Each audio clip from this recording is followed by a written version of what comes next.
fired.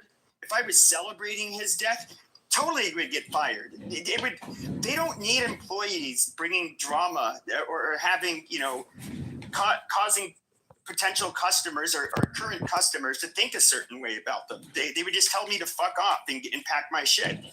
So you absolutely would get fired if you made fun of the death or celebrated the death of George Floyd. You are moving the goalposts. There are many people who made fun of George Floyd that didn't. That many students that didn't get kicked out of college.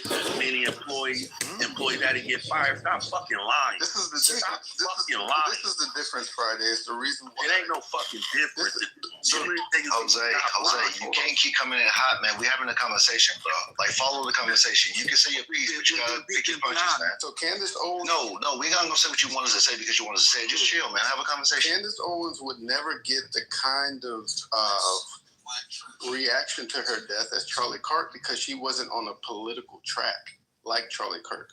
Charlie Kirk was the conservative Republican Trump MAGA golden boy who was sent to galvanize the youth, right?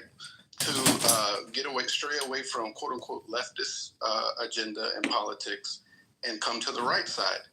But even though he was hypercritical of Israel before, he had to clean it up. Why? Because you need AIPAC money and you need to support Israel to be on the political track, especially towards presidency, which he was under Trump. Candace Owens and the Nick Fuentes of the world are hypercritical of Israel. So they exist in a whole nother subculture of the right, but they can never get on the political track. Why? Because they would never get AIPAC money. They're considered anti-Semitic, and they're hypercritical of Israel. That's the difference. No, I understand that. I'm talking about just the ordinary person that's losing their job, even a Marine who just got like court-martialed or some shit. I can guarantee you if he said those same exact things about Candace Owens, it wouldn't be that much, it wouldn't be so egregious as it was for Charlie Kirk. Yeah, but DJ, you're saying that, right? You cannot even predict yourself. Why would you wish death on Candace Owens? I don't understand. Why would you do that? I mean, the fact why would you do that? He's not wishing death on her. Hold up, time out. He's not wishing death on her. He's just making an analogy. The fact that you just stupid analogy. She's alive. The fact that you just pulled that out the why is that a stupid analogy? Hey, but DJ, the thing is that Black people don't even support Candace Owens. So where's the outcry? Who would be outcrying for Candace Owens? No, what are you talking about? Like Black people cannot fucking stand Candace Owens. So who would have Candace Owens back? Like you can't. That's not what he said, Notorious. He was comparing the right wing. They wouldn't know how to say action if Candace had smoke. That's what he said.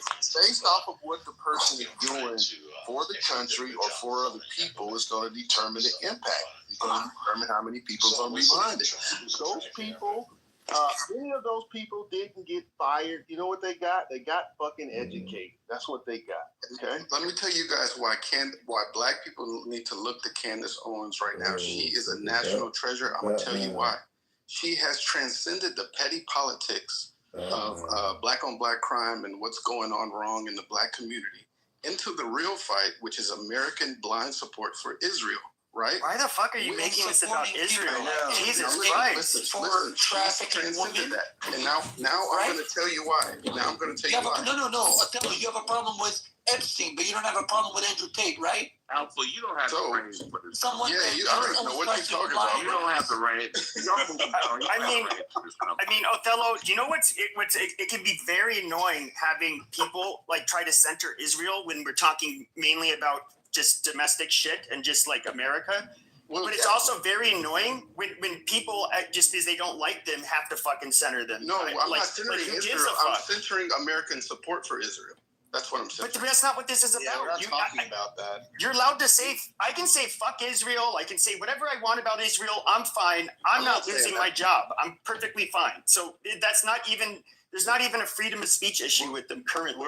We're talking about someone got killed over what supposedly they said, right, Othello? We're not talking about Israel. Yeah, the whole thing that Candace Owens talked about last night, and the real issue why Charlie Kirk died right? It's because of his No, there's no evidence. Yep. Yeah, she's a fucking conspiracy theorist, dude. Yeah, she makes all kinds of one unfounded person. claims. Yep. Yeah, there's one person. There's nothing there. Can we just keep moving? So why are you trying to hide it? So Matt, why hide it? What do you mean? Okay, why I want hide to it? let DJ. What do you mean? trying to Just hide like it? saying somebody says something stupid and you don't want to listen to it, then you turn around and say, Yeah, "Oh, you don't guys wanna are trying to listen hide it it's because you're trying to make because it. it's You rather intelligent." No, this is retarded. Left versus right. You rather see your own country going to civil war. All right, Because so you guys are nerds. you know what? I'll give you the response. I'll give you the fucking response. I'll just post it in the goddamn chat. Jesus Christ, this is fucking retarded. Yeah, China just. So both China Bill just held Ackman. a gathering. Okay, shut the fuck up. China You can go just said to. we betrayed the world.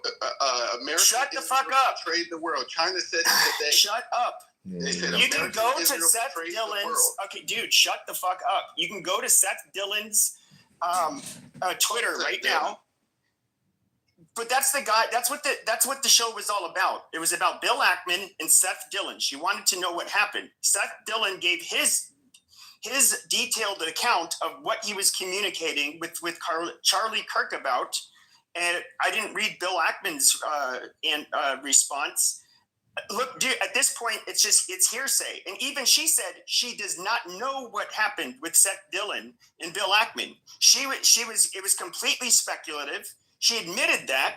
Nobody fucking knows. And now you have Seth Dillon, who was there, who's saying that what she was implying happened, during that retreat or whatever in Connecticut did not happen. So there's nothing to go on here. Like holy shit. Yeah, like Candace Owens was doing pretty good at first. She's actually a pretty intelligent, but she's now just becoming what she's doing. You know what's funny? Dennis just turned She's into evolved. after Don Shapiro. She's evolved. Well, hold on. Shapiro said to go kick rocks. Yeah, She's evolved. she was doing good, and then now she's just becoming irrelevant because what she's trying to do is get likes and attention and stay valid on social media, and that's a problem. No, she was doing good when she was down in black people. Now she's transcended and gone to No, another she wasn't level. down in black people. You can't She was calling out resonate some with her. she was She's calling evolved. She was down with black some of the people? degeneracy Yeah, in the she's black evolved. community, and this is what bothers me. Notorious, you just So making white shit up. people can't talk about it. Black people can't talk about it. Nobody can talk about She's it. evolved. Dude, he's Notorious is a fucking moderator, guys. Shut the fuck up while he's speaking. You guys are so fucking rude.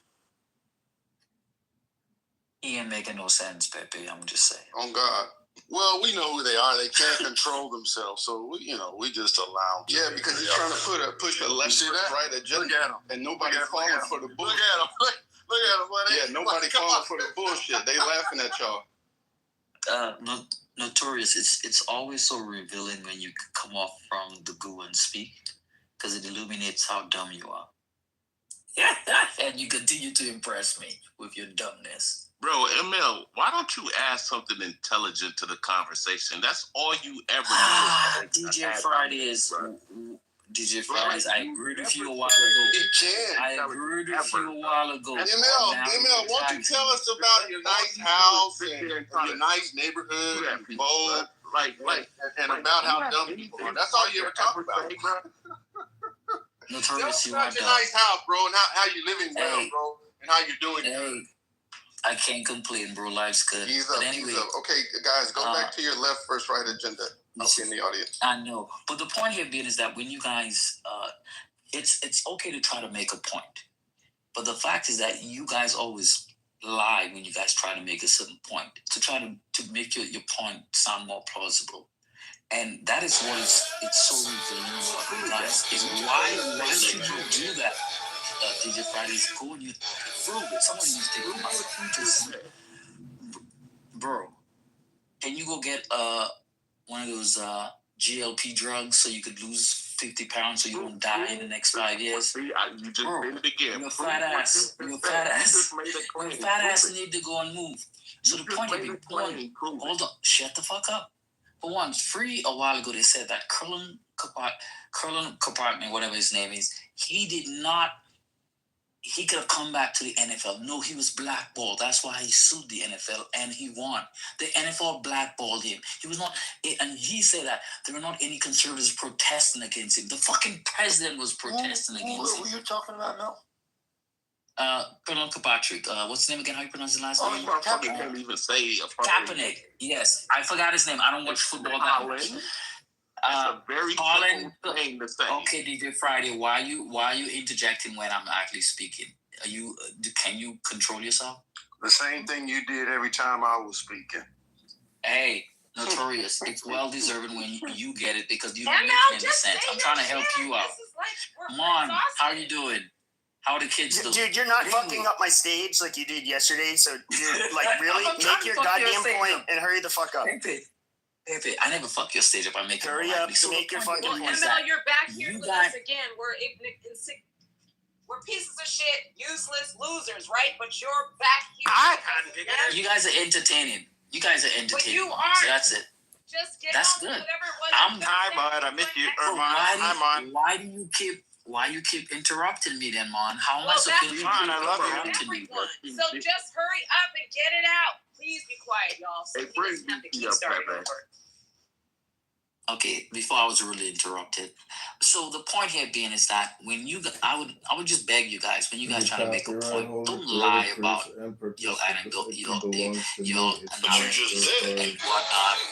Just basically bring the truth, and people might respect you more. But when you guys lie, you guys lose a lot of people. I'm just saying. Well, just give us an example of what's I just did about the No, I said Colin Patrick, whatever his name was. So you brought that up, and you didn't realize that the companies were the NFL and the football teams. And the NFL, if anything, does not like tarnishing images. This is why it separated itself from Brad, Louis, Michael we Vick, said- and notorious no, Brad. others who've gotten involved in Brad, you bullshit. missed the main Secondly, point. hold on, I'll let you speak. Well, you and then I missed just well, waited. yes, Hold but on, missed you the asked point. for respect, You but just you came can't in. give it, so now don't cry. ML, let him fucking finish. Fine. So then when you ask individual owners to bring a mid-tier at best quarterback into their wheelhouse, into their teams when they're trying to fight for the offseason to get much more money to have those kind of players that come around, you had this whole little push that none of the teams really wanted him. And when he refused to go to workouts or to actually showcase what he could and couldn't do, he wanted to do it on his terms as if he was A-level material, which he never was. He was never a fucking... he was never a Warren Moon type caliber quarterback. If you wanted to go down for black quarterbacks, he's never top tier. He was never that good. The team around him was fucking balls deep. Good. They great running back, great blocking. Fucking that O-line fucking made him look like he could change a diaper on a 2-year-old back there without having to worry to get hit. That's how good he had it. So any quarterback you threw in there, which was proof positive because the San Francisco, the 49ers actually repeated their success. Once you had that kind of protection, it was obviously the team. So he wasn't some skill lever. This is no any of the other ones. Who do you work on today? I would go with Josh Allen because I still think he's better than everybody else right now. But this is no Josh Allen you're talking about here. Brad, nobody was comparing how. Okay, so bad. Brad, nobody was comparing how skilled he was or how unskilled was. The main point was that, yes, he was blackballed by the NFL. And two, conservatives did rally against him playing in the NFL. Trump did call those inners. Trump did say he didn't want him to play in the NFL. Trump blackballed. Trump was the one protesting him. But Trump was doesn't protesting have him. the power Hold to on. make the NFL not let him play. Oh, DJ, really? Trump really. could make people give him $600 billion. He could make a country give him a plane, but he cannot make the NFL do what he's You know, doing. I don't know why. Are you guys for real? What I don't fucking get is that, you get paid an obnoxious amount of money to play a fucking sport. Is something that little boys can only grow up to dream of doing, wearing their fuck form in their fucking arena. Okay, and when you're on the job, I can't, if I'm working somewhere, I don't know there's anywhere that would put up with me just saying, I'm going to sit this out of political protest. I can't do an act of political defiance at any fucking job I've had. Like, who gives a flying fuck? I mean, he was just a narcissistic piece of shit. Just I like mean, Trump. who cares? I don't even know why we shifted on to fucking Colin Kaepernick. Like, ML goofy ass want to do that. That example and he brought it up. Let me tell y'all something that's Got hung up on. I was making a point. He got hung up on. So some of the NFL teams, and there's a whole list of these teams, have refused to have a moment of silence for Charlie Kirk. And ain't shit President Trump can do about it. They've already moved on from it. They don't have to, and they don't have to. I'm not saying any people should be forced to mourn him. You can say, like, there's a black pastor who went viral. He was giving a sermon, and if I recall correctly, he said it was wrong what was done to him, but he was not a hero or something like that. He was a bad person. He was he just gave his fucking opinion. He didn't condone anything wrong, and so I do not think those kinds of people should face any kind of like backlash personally, even though I disagree with them. But as far as the doxing or getting these fucking lefties fired that are celebrating and laughing about the death of Charlie Kirk, who gives a shit? And like I said, if you laughed about the death of a prominent lefty or anybody really, they'd be like, do you really want this person working for you? And the company's going to say, well, holy shit, this looks bad for us. I don't want to be associated with that. Yep, we're cutting them loose. You don't need the drama. And they would just let you fucking go. They don't need to deal with it. And, that's what's happening to these people. And personally, no, I do not feel bad for them. The left, they have been doing this to right-wingers for so fucking long. And they're only getting canceled for like the most egregious shit that they're saying, like, which is celebrating his death and mocking his death and that kind of shit, not for saying mean things about him. You know what's funny? Yeah, they've been doxing and counseling people for the longest. So the hypocrisy on the left is funny. And it's ironic that every time we talk about the left, we always fucking highlight the right. No, fuck that. Let's stay on the left. You guys are full of shit. People get fired when they say heinous shit. We fire people for saying things that we say is so-called anti-black, or think we said the N-word or some shit. The lady who said Nakers, she got fired. The lady who said something about Kobe Bryant cheating the armor. The list goes on. So get the fuck out of here. I don't want to hear that shit from the left. Yeah, you guys started this whole cancer culture shit. Who started the cancer culture shit? Don't you guys think that doesn't mean that the right has to behave the same way that they're behaving. You guys are literally saying you're no different than them. You just mad. No, but DJ, but be consistent. If it's wrong for us, it's wrong for y'all. So they should know what's coming with that. They shouldn't be surprised or feel some way. And when you were a child, what did your parents tell you? 2 wrongs don't make a right. But DJ, I will say that, right. So therefore, they should have no problem with it. We tried to sit down and talk with them and tried to have an actual discussion. They shot us. So where do you want them to go from? Yeah, Brad, there's a really, huge difference. Brad, really, they shot us. This isn't counseling. Brad, come on. No. This isn't counseling somebody over their words. Like, you know what I mean? This is actual. This is political violence. This is violence. This is like, how else do you? Besides us returning the favor, how else do you answer this? This is the way you do it. It's a non-violent way of doing it. That's how you do it. Don't you think that it's also a big wake-up call, but at a very hefty price, that a man and a father had to die? I remember, you don't have to agree with Charlie Kirk. You don't have to agree. I don't agree with him one bit on a lot of issues. But to advocate for somebody's death and celebrate it, I mean, doesn't that really corrode the very essence of political discourse and what it's about in a democracy? Yeah. No, it's about freedom. It's look, freedom is scary, bro. Y'all just got to deal with this shit, man. But I'm confused. You're preaching to the preacher. You're preaching to the preacher here. We know that. Crazy people who took up guns and hold on. at So other people for what they say. But this has been going on for a while. Like this whole silencing. Like some of you may feel a certain type of way about Israel and Gaza, but Jewish Americans weren't able to even go to their classes for the colleges they paid for. We just watched a group of them get firebombed for doing a simple support rally, walking around a mall, literally old women and men fucking walking in a circle around the mall, and someone decided to take Molotov cocktails and go ahead and just drop it on. You don't fix the problem by you doing the same thing now that you have the opportunity. I didn't say we had to do the same thing. I'm just saying, every time conservatives, you just had the guy who was saying hey, I believe in free speech. I want to sit down and have a conversation with you. Went across the country and said, prove me wrong. Sat there, offered his opinion, and had people come up, and you could take as much time as you wanted to have a fucking debate with him. Not only that is he opened up organizations and chapters so that you could format and facilitate these, quote, discussions that the left wanted nothing to do with.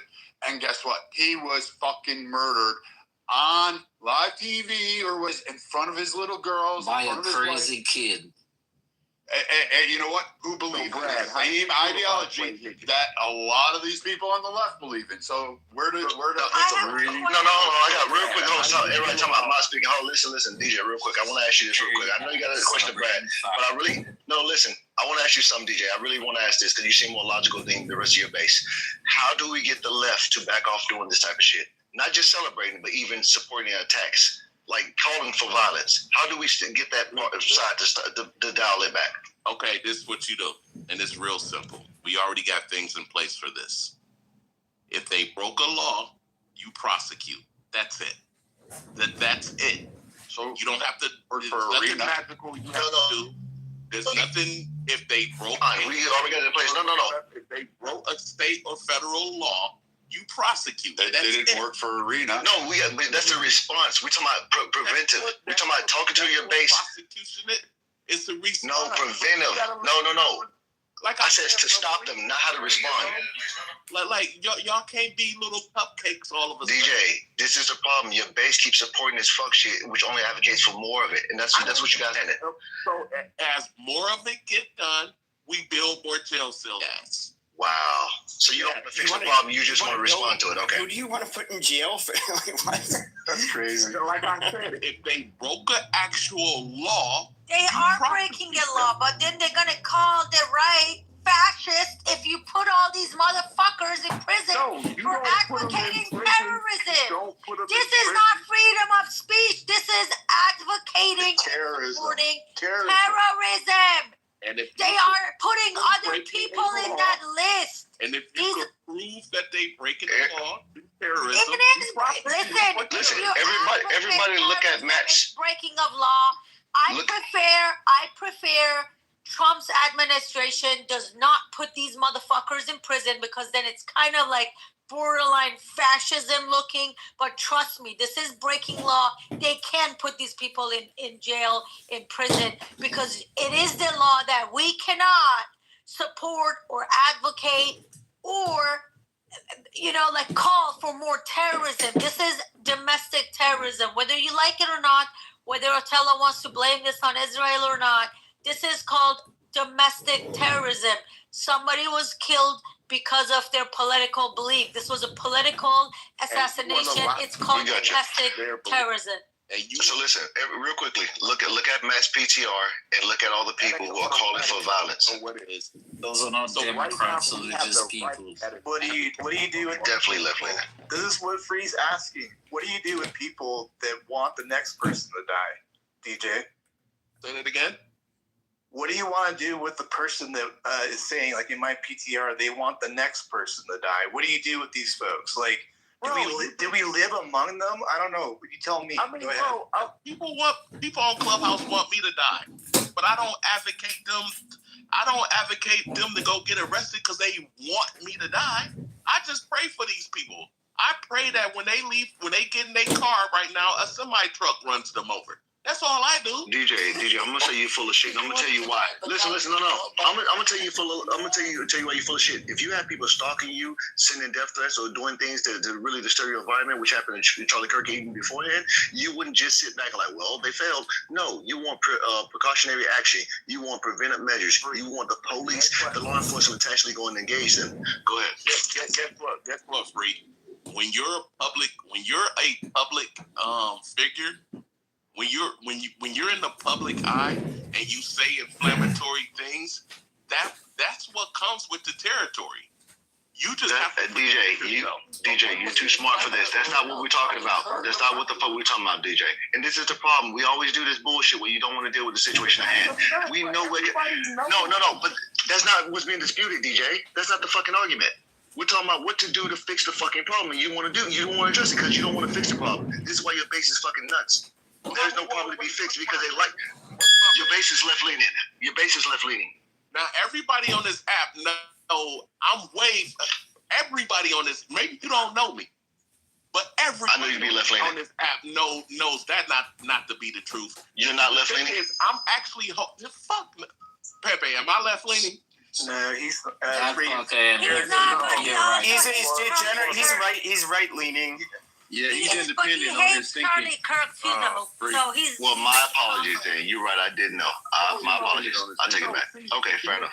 Here's my thing. I'm holding the right accountable because I don't like the way my side is behaving now because you guys are showing yourself to be no different than the left with this Charlie Kirk thing. But DJ, again, the right has been offering a hand to the table. All the basket of deplorables. They gave a pause. A lot of conservatives actually said, hey, you know what? For the sake of the country, don't go after fucking Hillary Clinton. After his first election. And pushed him to do that. Literally pushed him to do it. A lot of people were upset by this, but it was a large group of his base that said, please, for the sake of the don't go after Hillary Clinton. Let's be done with this shit and let's start fixing the problems at hand. We need to fix fucking shit across the board, and we want our energy focused.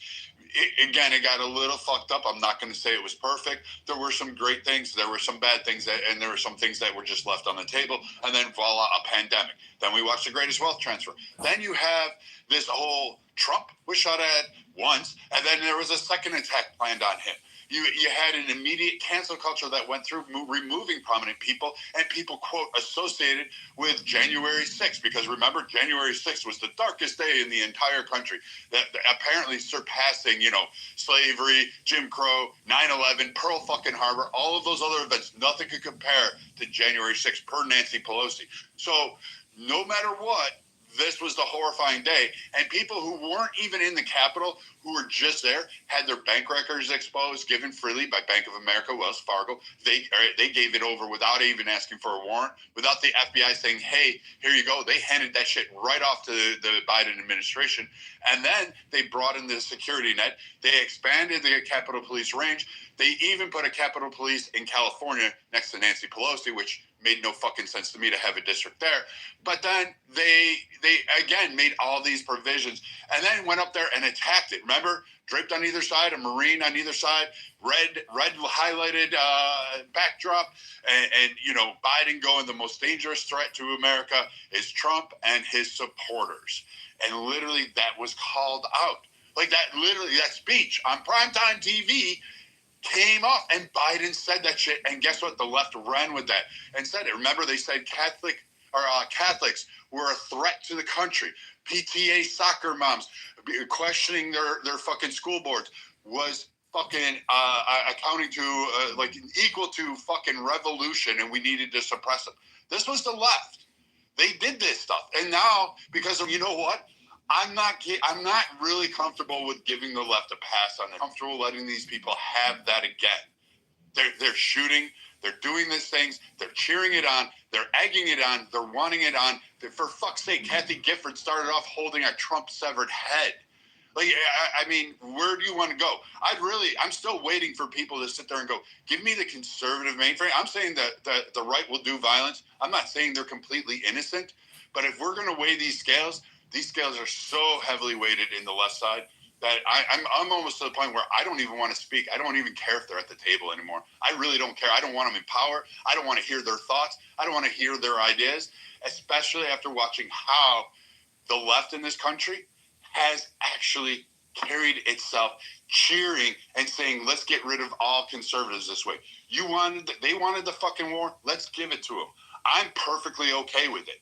You want to go bullet for bullet, shot for shot, fist for fist, whatever it is, I'm ready for it. I am.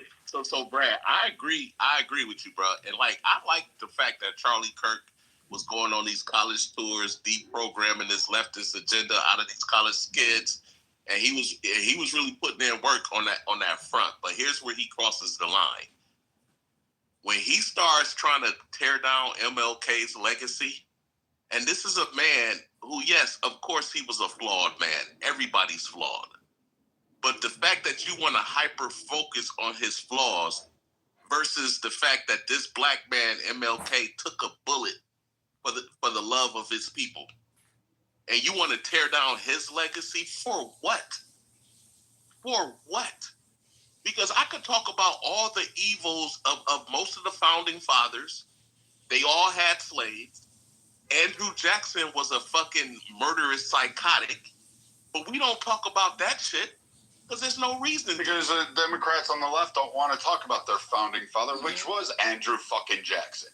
So I'm just saying, why tear down a person like MLK, a person who took a bullet because he was trying to free his people, by pointing out the fact that maybe he was a womanizer. Who most famous people are. I don't give a fuck who you are. If you're famous, most likely you're going to be a womanizer. That's just the reality. Hey, but DJ, wasn't Charlie open for any intellectual to challenge him on his position on ML King, whether you felt like he was wrong or right? But now we can't do that, right? Because the response was to kill him, right? That's the point that we need to make. I don't think people believe everything that Charlie Kirk says. I voted for Donald Trump, okay? A black man, even though I look like a white man, right? I don't agree with every fucking thing Donald Trump says. I know for a fact, though, he's better than those other ones on the other side. I'd certainly rather have him running the country than those fucking loons running the damn country into the ground, right? So we don't agree with everything that everybody says, but he was open for debate. And what did the left decide to do? And I would submit he took a bullet for freedom. So why can't we do this, DJ? This comparison that your particular leader that you admire bullet for somebody or for a group of people, I suppose, and then I mean, I don't think it's that far fetched to be able to make those kind of claims. Yeah, and look, because Friday, I understand where you're coming from, but I think you have to. And it's difficult, but I think you have to allow other communities to have their perspective on their icons and who they feel like represents maybe something that other people's community would represent for them. For me, Charlie Kirk was a brother in Christ in the sense that we were both evangelicals, or at least we were both raised that way.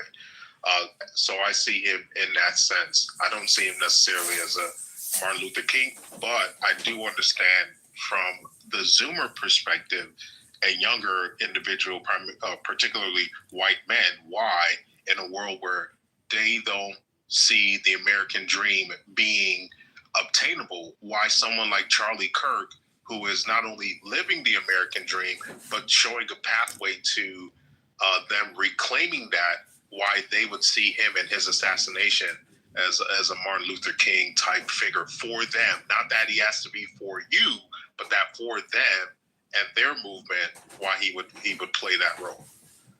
You know, guys, I just want to read you guys just one passage that Sam Harris published regarding the Charlie Kirk incident, or should I say the political assassination of Charlie Kirk. He said something that I found very profound, and there's a lot of truth in it. He says, since deleting my Twitter account nearly 3 years ago, I've generally ignored social media. However, in the last 48 hours, I've spent enough time studying the response to Kirk's death to be further convinced that platforms like X and TikTok are destroying our culture. No metaphor does the problem justice. I've compared social media to a dangerous psychological experiment, a hallucination machine, a funhouse mirror, a digital sewer, but nothing captures the ludicrous insults, moral injuries, and delusions that millions of us avidly produce and consume online. If the medium is the message is mass psychosis, and it will send us careening from one political emergency to the next.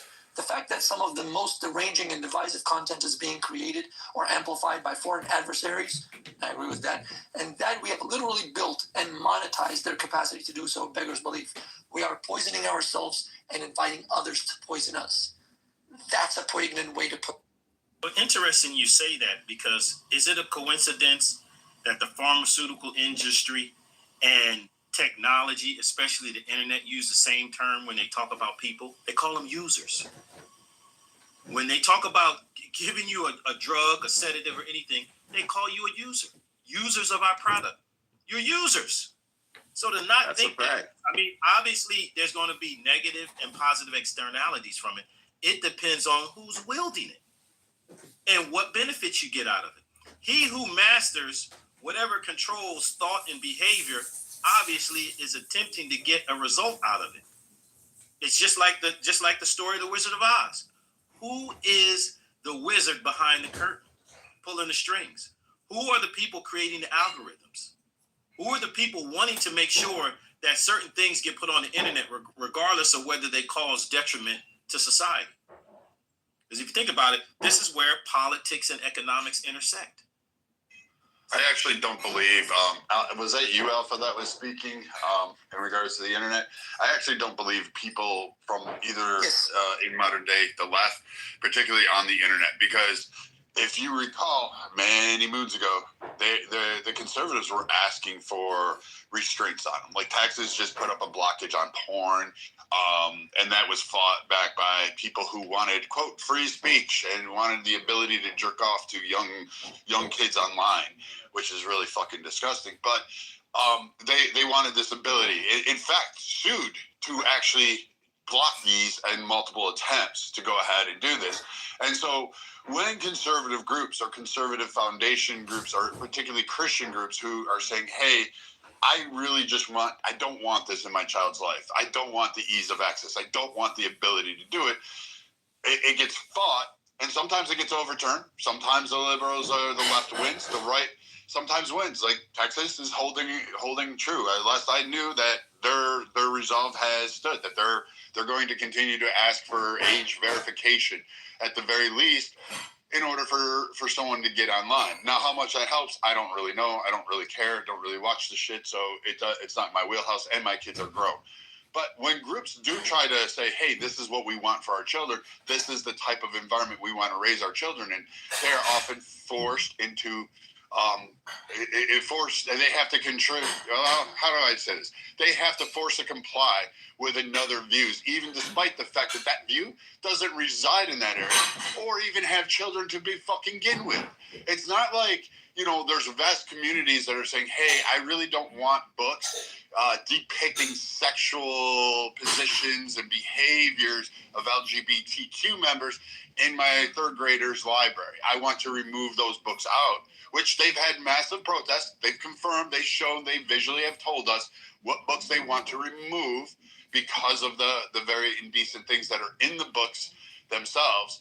And they received pushback. They received ridicule. They received cancellation. They received a whole bunch of hate.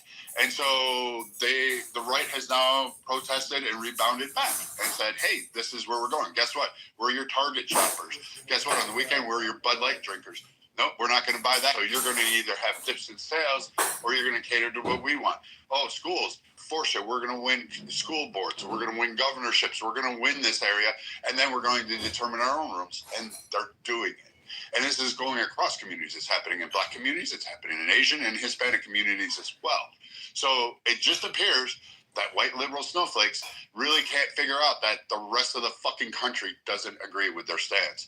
And no matter how many times you try to force it, the conservatives are now tired. They are now pushing back, and it's not just the conservatives. It's the middle of the road. And it's a whole lot of other people in a lot of other minorities that are fucking sick and tired of the bullshit. But Brad, see, I understand everything you said. In fact, I'm quite privy to it.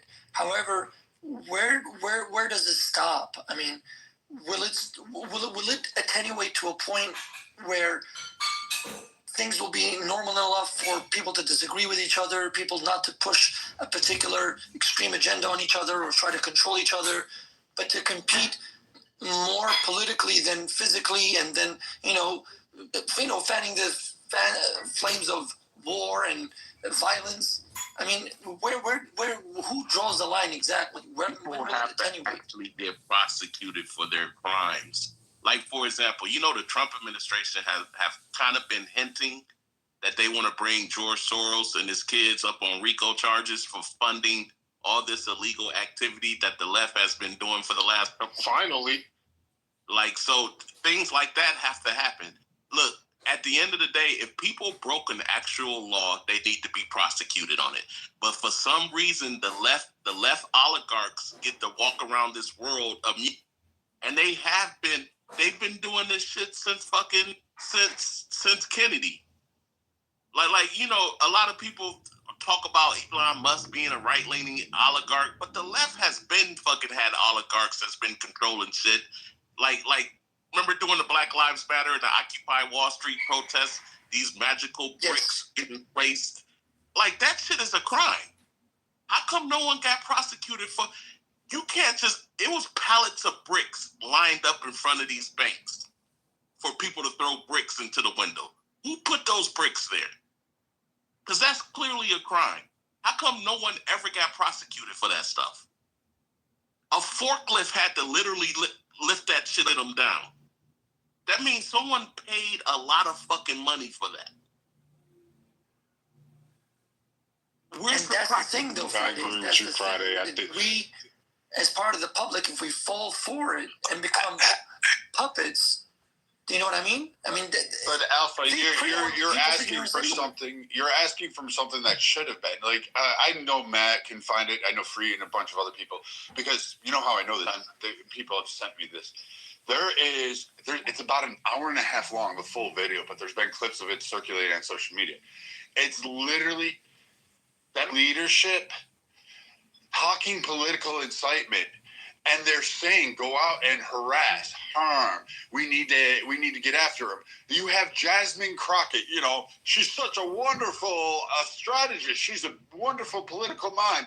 First off, the twat never fucking campaigned, never won an election. She was handed her district. She had what was called a soft election, meaning she didn't have to convince anybody.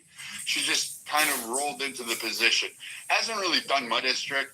Didn't even grow up in her district. And if you actually got to meet her before she puts on her performance, she does not talk how she acts on TV. Absolutely 100% does not talk like that at all. Because I know, I've seen her, I've met her. She does not engage that way. She only talks a certain style when she's in front of the cameras or knows there's a big crowd or an event around her.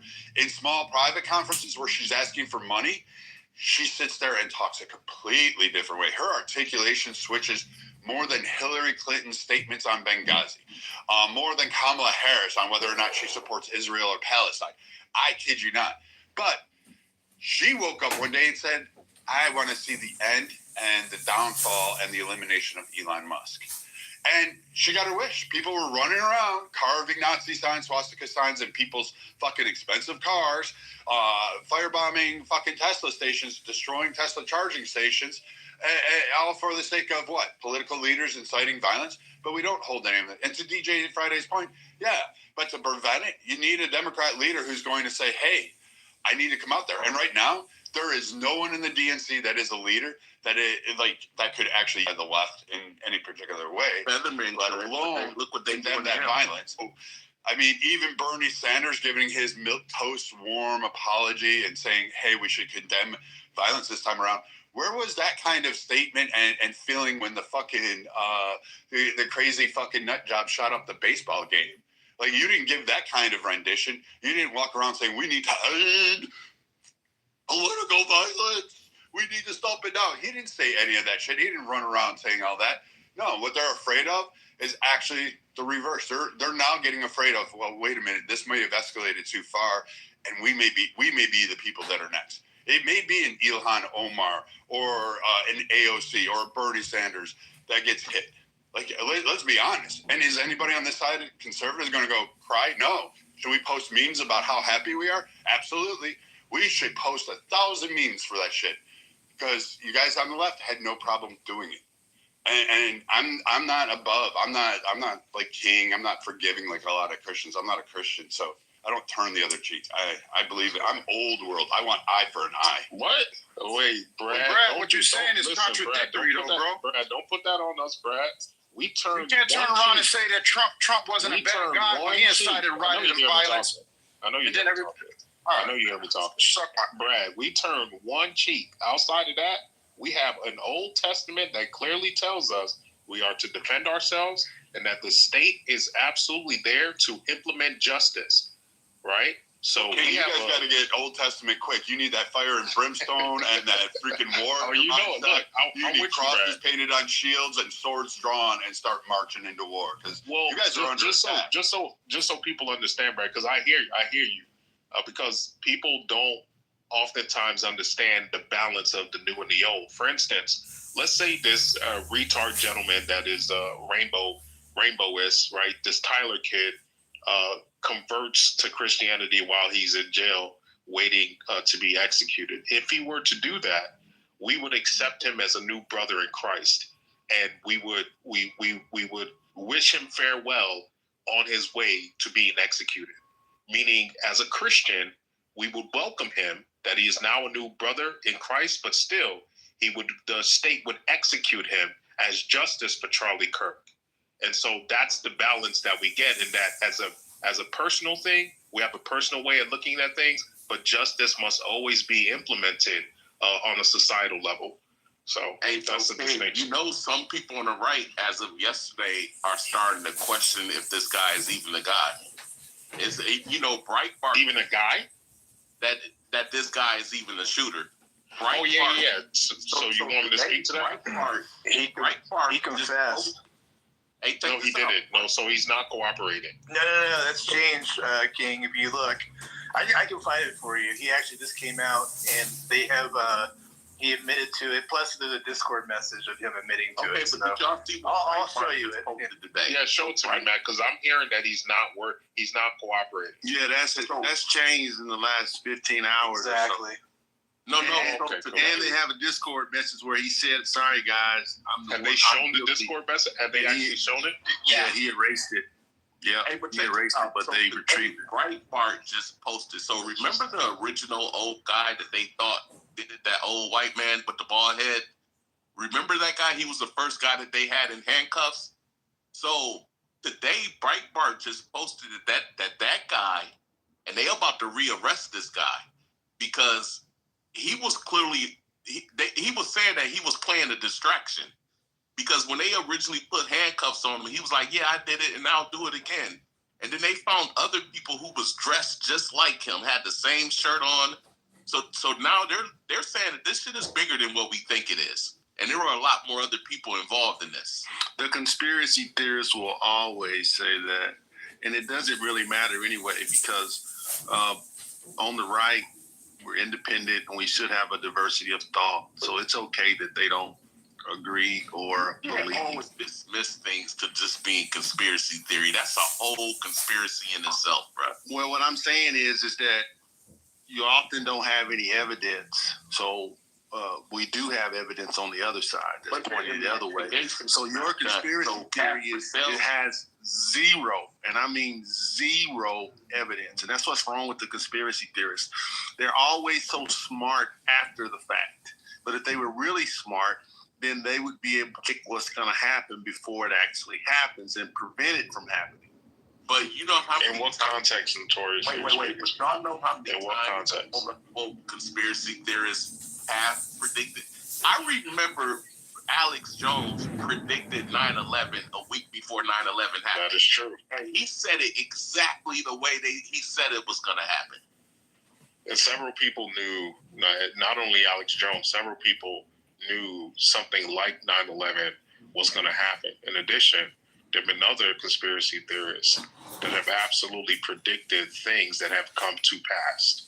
Now, they're not 100%, they don't have 100% accuracy rate, but I think, Notorious, you have to admit that, especially the ones that have been pushed out there as like the symbol of conspiracy theorists, they have spoken on things that have happened.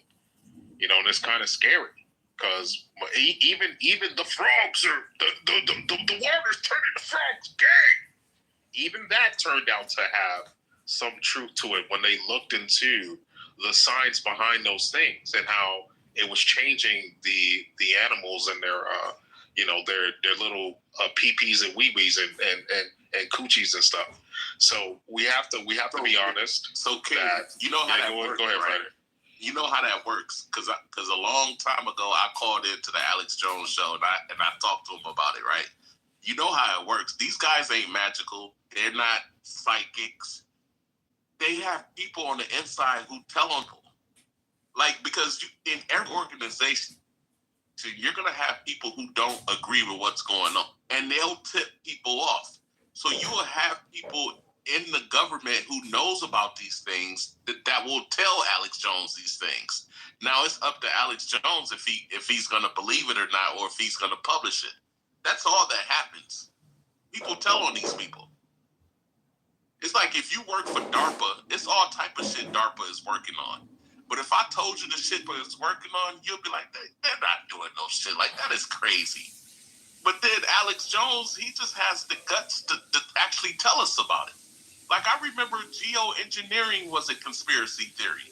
Now they admit to the shit. Yeah, yep. What y'all in here lying about? What's going on? No, what's up, lady? What's up, Happy Tuesday. Hi. Hello. Hello, my second wife. How's it going? Oh, how you feeling, Brad? Doing good. What is there not to lie about? Right, Alpha. I do want to say one thing. This is cringe. So Pam Bondi, I don't know. They need to fire this stupid bitch. But she's saying she wants to. Yeah, I'm here. He's running the show. What's going on, kid? He's got a new name. Oh. Yeah, I've had a new name. Yeah, follow me on this account. I gave you the hearts twice. King Solomon. Hey, Mom. Hey.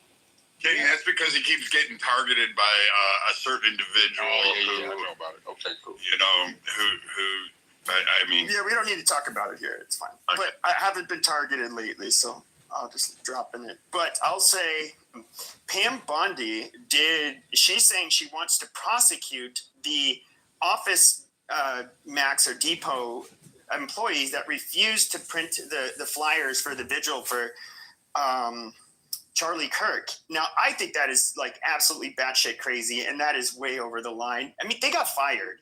Who gives a fuck? But prosecuting them, I mean, that's just petty and stupid. It is. Yeah, we got to be careful moving forward. You know what it reminds me of? It reminds me of, well, I can't say it out loud, but it rhymes with Bright Tower. Amazing. You're about to feel some of that white power, huh?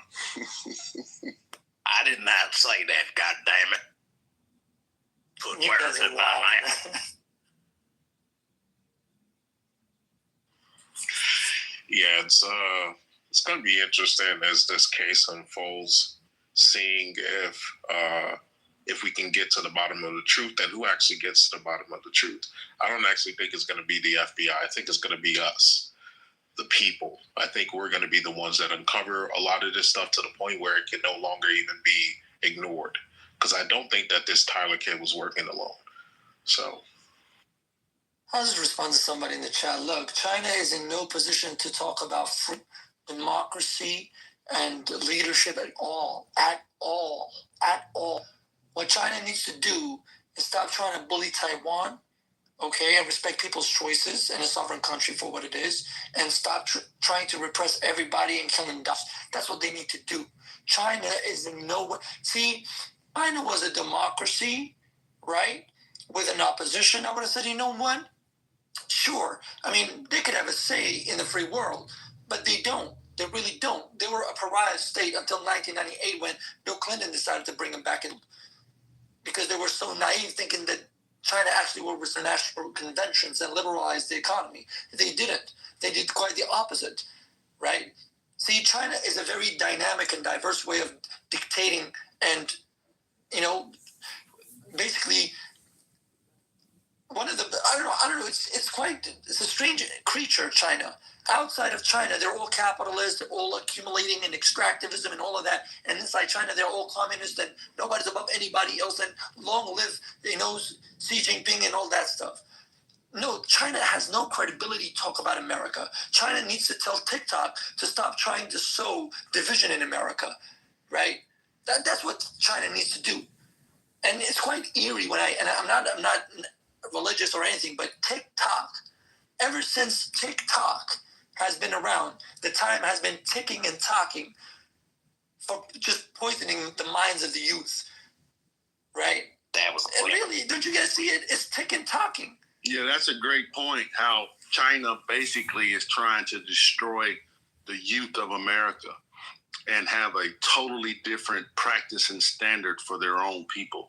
Y'all remember that China was welding people in their homes during COVID, like going and welding their doors shut. So, yeah, China. Yeah, that's sure. You cannot go outside, bad boy. Sit it there and stop. They give some nice math. Harold. No go outside, no. That's not nice. Stay inside your house, bad boy. Oh bad boy, my gosh. you bad boy. Stay in your house, That bad sounds boy. ugly. Stop. That's the type of society. Yo, We were doing good. Now you guys are getting a little racist. Yeah. Well, Right. it's not racist. That's an Getting a accent. little racist, goddammit. No, I hate it when people say it's racist to mimic an accent. Right, come on, It's guys. like Arnold It's not Schwarzenegger ugly. Yeah. has a silly accent. God, I can't even do it. It's so goofy. Yeah. Everybody thinks he's cool. But you know? intent, There, the you say intent, something about my accent. it's the intent. Okay. Arnold Schwarzenegger's last name is racist as fuck. What do you expect? And you know what I hate when people come up to and you know what I hate when people come up to me. Hopefully you guys can hear me and they say, you don't talk black. Literally means black nigger. Wait. Like, What is that? Wait, hold on. Sim speaking. I said I hate when people come up to me and say, you don't talk black. What's that? yeah, that's really what is that? annoying. I don't talk black. So who's asking you this? Black people or white people? Both. Black You're not people, speaking jive. but mostly white. Mostly black. So how do black people don't speak English? What is that supposed to mean? I know, you tell me. They want you to talk like your name. I mean, I don't know why I've never made a comment like that. Like that is just an HR write-up looking to happen. If you say you don't sound black, it's like basically saying, "Oh wow, you're not one of the dummies." Well, my mom named me Thalia, and the oldest girl is Ava, and the middle girl is Zelda, and I'm Thalia. She said she wanted us to be able to have good jobs. So I guess in the late 50s and early 60s, she was thinking about something called affirmative action or DEI. Yeah, I mean, so she told. Now I could deal with Delia because I'm a carbon copy of my great grandmother, so I just jumped a few generations, but a doppelganger. People are really always thinking how they're going to fit in corporate world, an organization that they don't own or not on the board. Well, you have to remember, Ebonics is not just ignorant speak. Ebonics, we had to master that so the white boy couldn't know what we were up to. You guys Here literally we learned go. Ebonics. I felt like we paid Here our we go. dues. I This felt is like stupid.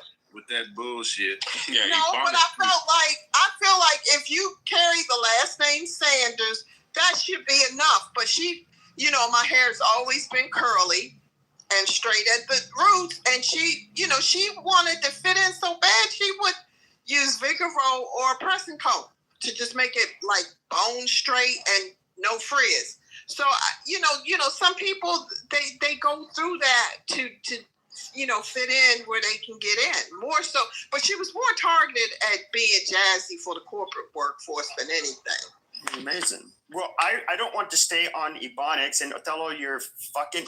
Do you even know where X? People criticize black people for pronouncing ask as X. That actually came. There's a dialect that was spoken by.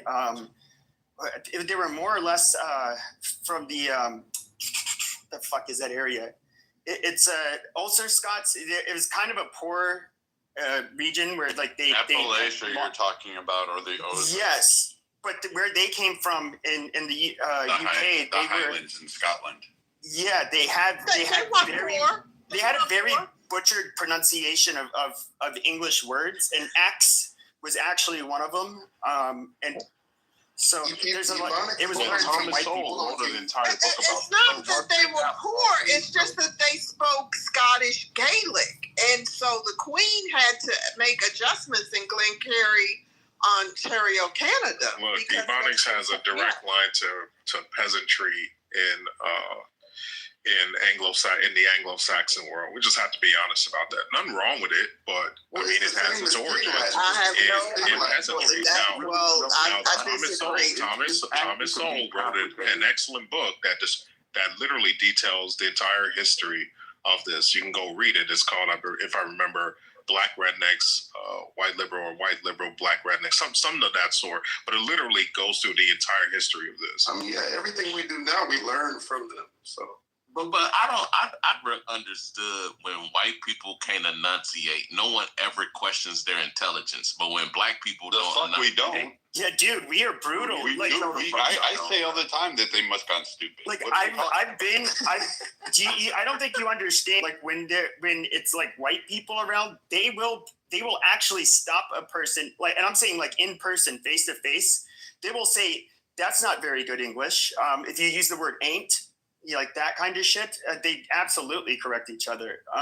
Whereas we won't really do it to black people because it would be considered insensitive, and they often, But you understand they have a different dialect.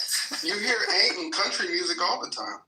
Yeah, but they're like that's where white rednecks and blacks have a lot of the similar words because they literally that's where do you think black people got it? That is correct. No, that is absolutely correct. That is not even true. That's absolutely correct. Look, there's an entire book written on this. You guys can fucking wait. I can prove this, King. You have Cajun Americans who are white, also. And identically some of you.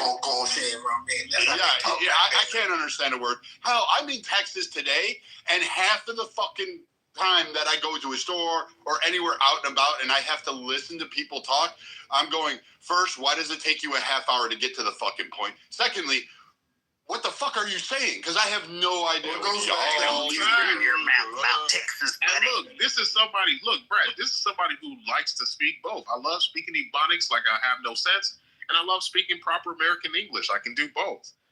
We have to be honest about the foundation of these things, though. It's proper to speak it in one context, and it's proper to speak it in another. Yeah. And there's nothing wrong with that. You can get thrown out of discussions because you're not black enough. You can lose your black card. So you're right about that. But guess what? People said I spoke very well.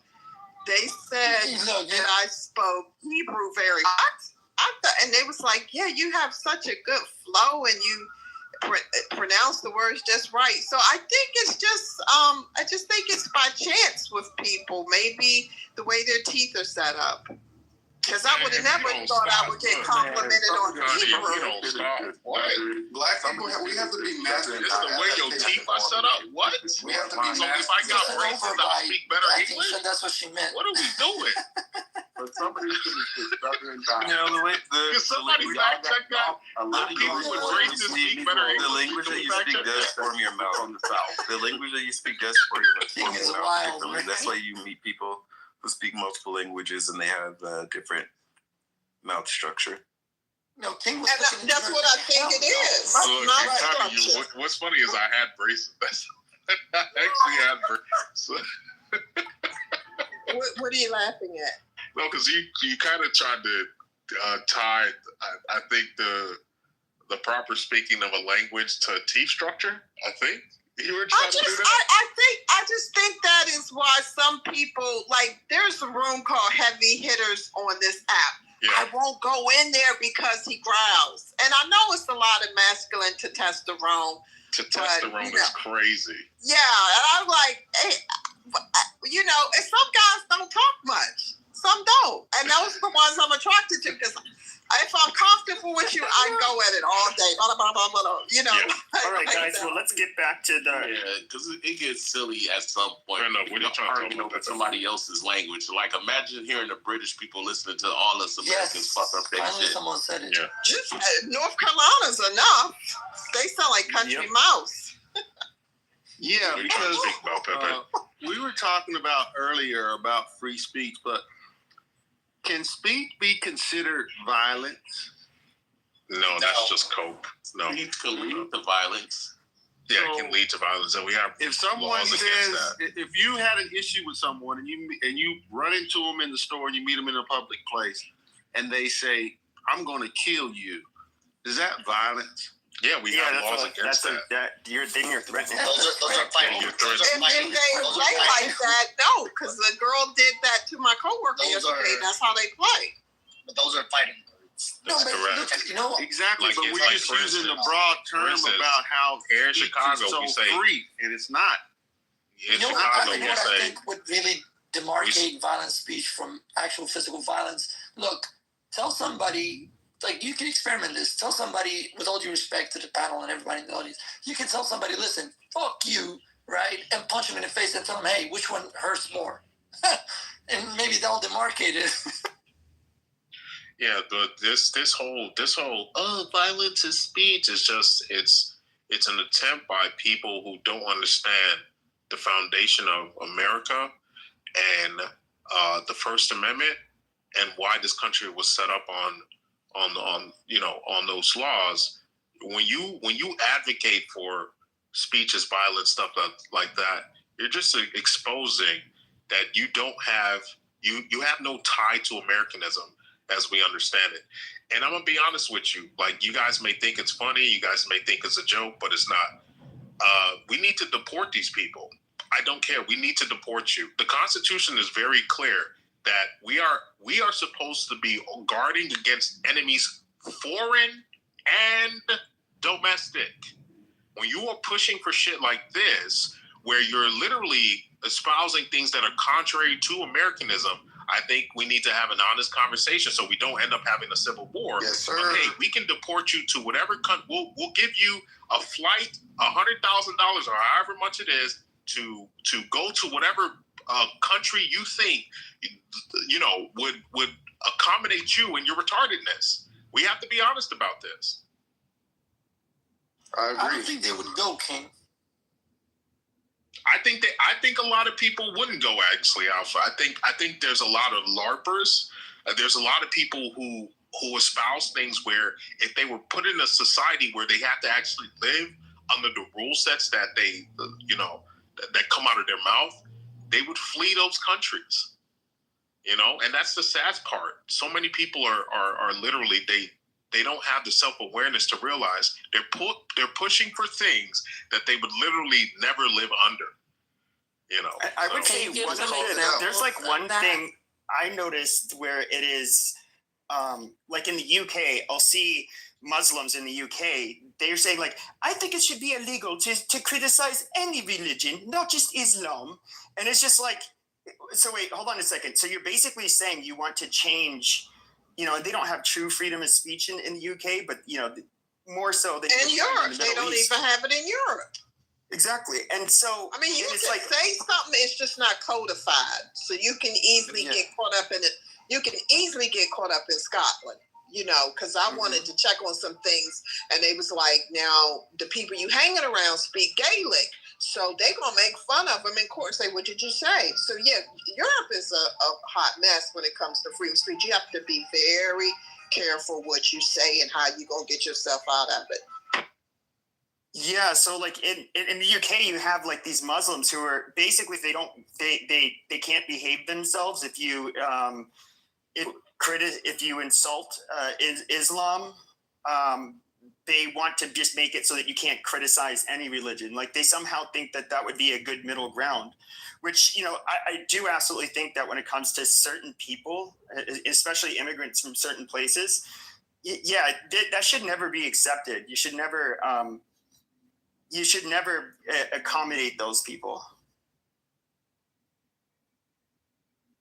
But see, this is the thing, Pepe. Like when people try to, live their lives according to what is ideal, as opposed to what is actually real and affects them tangibly, that's where delusion happens. See, like you have people right now calling for, what do you call it?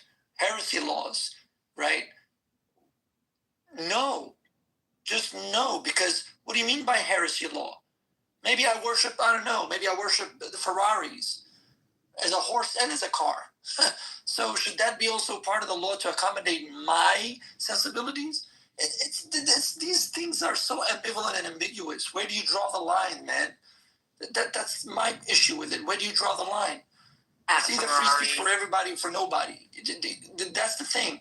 But what we are seeing right now is people saying, no, free speech for me, no speech for you. That's how I see it. Maybe I'm wrong.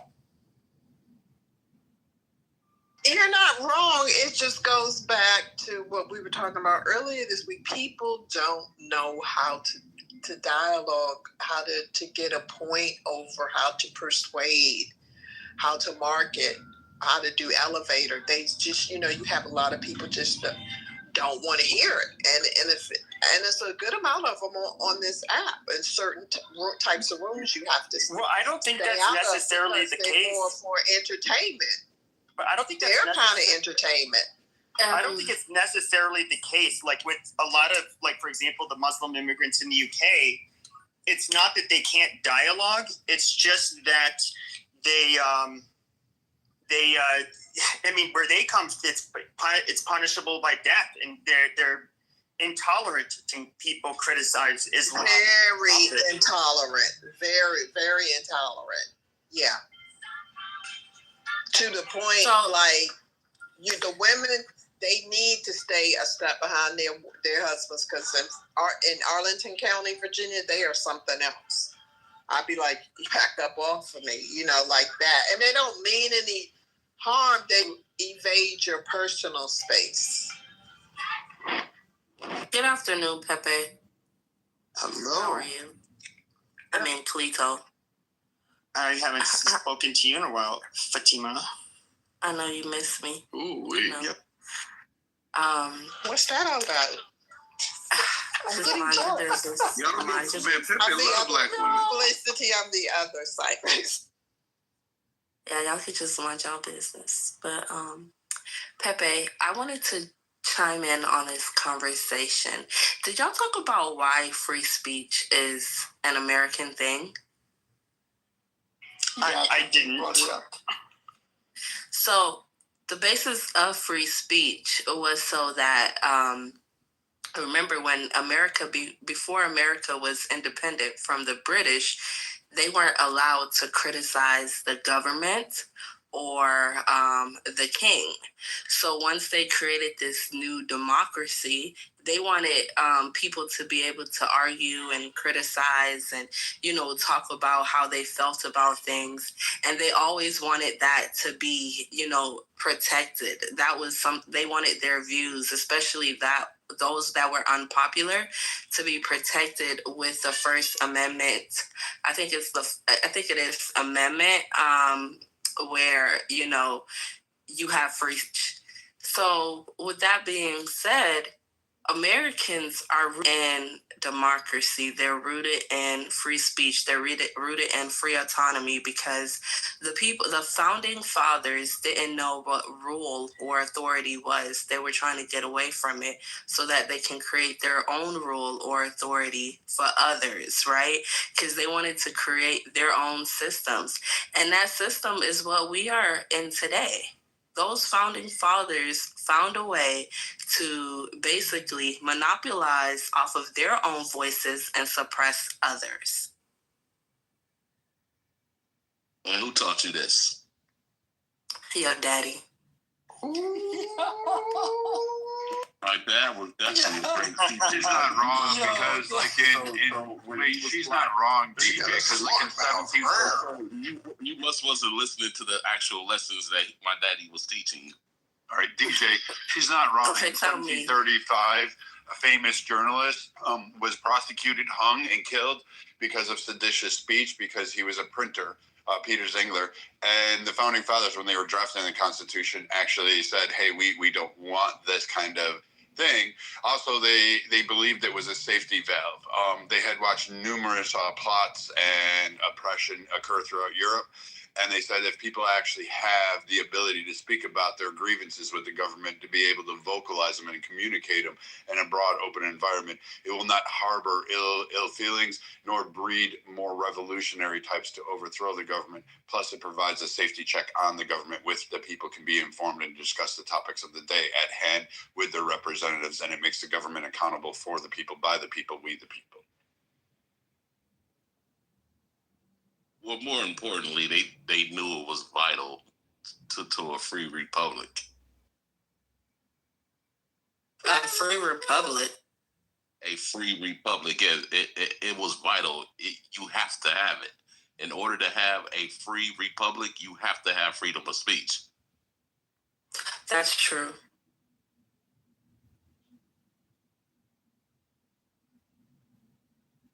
And these are the things people like John Locke wrote about. Othello. I thought it would be the freedom of democracy. Othello, I read your thing about how you want Ben Shapiro and who is this other guy? Jon Stewart. Not Jon Stewart.